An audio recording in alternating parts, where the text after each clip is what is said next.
Good evening friends. இப்போ நம்ம நிறையா ஊர்களுக்கு போகும்போது அது எதுக்கு இம்பார்ட்டண்ட்டோ அதை பார்த்துட்டு அது எது வேணா இருக்கலாம். வழிபாட்டு தலங்களாக இருக்கலாம், இல்லை வேறு ஏதாவது பொழுதுபோக்கு அம்சங்களாக இருக்கலாம். அதெல்லாம் பார்த்துட்டு நம்முடைய பாரம்பரியத்தையும் கலாச்சாரத்தையும் காண்பிக்கக்கூடிய பெரிய கட்டடக்கலை அரண்மனைகள் இல்லை பில்டிங்ஸ் அது எதுவோ அதை மிஸ் பண்ணிட்டு வந்துடும். உதாரணத்துக்கு எடுத்தோம்னா மதுரையில் ரொம்ப ஃபேமஸ் மீனாட்சி சுந்தரேஸ்வரர் ஆலயம். கண்டிப்பாக பார்க்க வேண்டியதான். அதுவே பெரிய கட்டடக்கலைக்கு ஒரு சான்று, எவ்வளோ பெருசு. ஆனால் நம்ம கோயில்களில் பார்த்துட்டு இருக்கிறது அதை சுற்றி சுற்றி பார்த்துட்டு வந்து அந்த கோயில்கள் நின்று பார்த்து அப்பாடான்னு விட்டா போகல. இன்னும் சில ரெண்டு நம்ம முருகருடைய இதெல்லாம் கூட இருக்காங்க, அறுபடி வீடு ரெண்டு இருக்காங்க. அதெல்லாம் பார்த்துட்டு இதுக்கு யாராவது கேட்குற போது என்ன சார் பெருசாக இருக்குது அப்படின்னு சொல்லிட்டு விட்ருவோம்.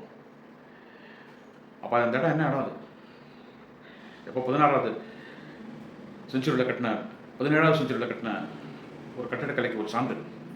அது என்ன? அதனுடைய வரலாற்று சிறப்பு என்ன? அது what are the salient features of that palace? போய் பார்க்க. லெட் அஸ் சீ. மஹாலில் நுழைந்த உடனேயே நம்மை வரவேற்பது விசாலமான நடுமுற்றம், திறந்த வெளிப்பகுதியும் நம்மை மிகவும் கவர்கின்றன. இயற்கையான வெளிச்சமும் காற்றோட்டமும் நன்றாக கிடைக்கும்படி இந்த அரண்மனை வடிவமைக்கப்பட்டுள்ளது. இது வெறும் அழகுக்காக மட்டுமல்ல, அந்த கால கட்டிடக் கலைஞர்களின் அறிவும் வெப்பநிலையை இயற்கையாக சமநிலைப்படுத்தும் திறமையும் இதில் வெளிப்படுகிறது. பெரிய திறந்த வெளிப்பகுதி காரணமாக அரண்மனைக்குள் இன்றும் ஒரு தனித்துவமான குளிர்ச்சியும் அமைதியும் உணர முடிகிறது. We get a good ventilation.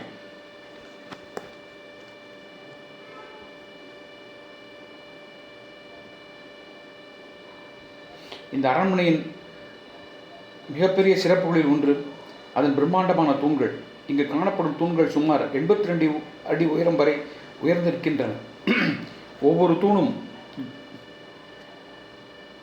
மாபெரும் அளவிலும் துல்லியமான வடிவமைப்புடனும் அமைக்கப்பட்டுள்ளதால் அந்த கால கட்டிடக்கலை எவ்வளவு பொறியியல் திறமை மிகுந்ததாக இருந்தது என்பதை நம்மால் உணர முடிகிறது. இந்த அரண்மனையில் நூற்றுக்கணக்கான தூண்கள் காணப்படுகின்றன. சுமார் 250 தூண்களுக்கு மேலாக இருக்கும் என்று சொல்லப்படுகிறது. ஒவ்வொரு தூணும் தனித்துவமான வடிவமைப்பு, சமச்சீரமைப்பு மற்றும் அரச கம்பீரத்தை வெளிப்படுத்துகின்றது.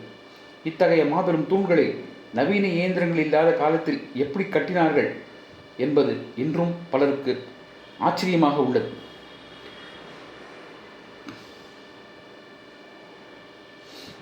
இந்த மஹாலின் மற்றொரு ஸ்பெஷல் அட்ராக்ஷன் என்னன்னு கேட்டிங்கன்னா, அதனுடைய சீலிங் ஆர்ட் ஒர்க்ஸ் மற்றும் அந்த பெயிண்டிங்ஸ், ஓவியங்கள். மேல்தளத்தில் காணப்படுற வண்ண அலங்காரங்கள், ஃப்ளோரல் பேட்டர்ன்ஸ் மற்றும் ராஜமரபு ஓவியங்கள். என்ன விசேஷம்னா, they all still look surprisingly fresh. எவ்வளவோ நூற்றாண்டுகளை கடந்த பின்னரும் அந்த நிறங்களின் ரிச்னஸ் மற்றும் டீட்டெயிலிங் இன்னும் பார்வையாளர்களை கவர்கிறது. அது ஏன் எப்படி தொட்டு பார்த்தா கூட அப்படியே அவ்வளோ நைஸாக இருக்குது.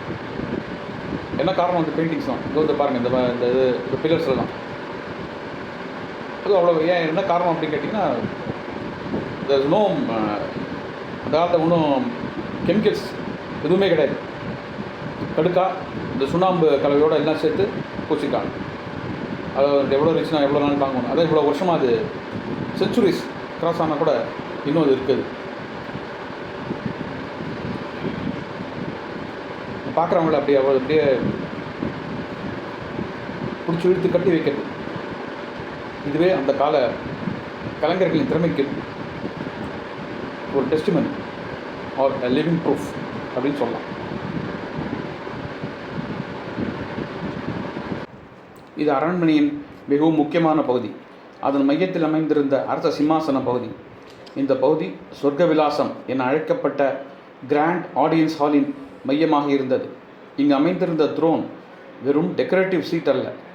அந்த சிம்மாசனத்தில் அமர்ந்தே திருமலை நாயக்கர் முக்கிய அரசு நிகழ்வுகள், அரசு ஆலோசனைகள், விருந்தினர் சந்திப்புகள் மற்றும் விழாக்களை நடத்தினார் என்று வரலாறு கூறுகிறது. அமைச்சர்கள், படைத்தலைவர்கள், அறிஞர்கள் மற்றும் முக்கிய விருந்தினர்கள் all assembled around this majestic hall while the king occupied the central throne. அதனால் இந்த பகுதி அரண்மனையின் அரச இதயம் போல கருதப்பட்டது. இன்று அந்த ஒரிஜினல் த்ரோன் முழுமையாக இல்லாவிட்டாலும் அந்த இடத்தில் நின்றாலே ஒரு ராயல் அட்மாஸ்பியர் இன்னும் உணர முடிகிறது. ஒரு காலத்தில் அரச கம்பீரம், இசை, நடனம் மற்றும் மன்னரின் ஆட்சி முடிவுகள் ஒலித்த இடம் இன்றும் வரலாற்றின் அமைதியான சாட்சியாக நம் முன் நிற்கிறது. நண்பர்களே, கண்டு ரசித்தீர்களா இந்த மஹாலை? மதுரையின் மையப்பகுதியில் அமைந்துள்ளது இந்த அற்புத அரண்மனை. மதுரை மீனாட்சி அம்மன் கோவிலிருந்து வெறும் சில கிலோமீட்டர் தூரத்தில் இருக்கும் இந்த மஹால் வரலாறு, கலை, ஆர்கிடெக்சர் மற்றும் அரச கம்பீரம் all rolled into one magnificent monument. இந்த அரண்மனையை கட்டியவர் 17ஆம் நூற்றாண்டில் மதுரையை ஆட்சி செய்த புகழ்பெற்ற மன்னர் திருமலை நாயக்கர். கிபி 1636ஆம் ஆண்டு இந்த மஹால் கட்டப்பட்டது. அந்த காலத்தில் நாயக்கர் அரசின் செழிப்பு, அதிகாரம், கலாச்சாரம் இது எல்லாம் ஒருங்கே அமைந்திருக்கிறது. ஒரு முக்கியமான விஷயம் என்னவென்றால், இன்று நாம் காண்பது இந்த அரண்மனையின் ஒரு பகுதி மட்டுமே. இது இதைவிட 4 மடங்கு பெரியதாக இருந்தது என்று வரலாறு கூறுகிறது. பின்னர் ஏற்பட்ட போர்கள், பராமரிப்பு குறைவு மற்றும் காலப்போக்கில் பல பகுதிகள் அழிந்து விட்டன.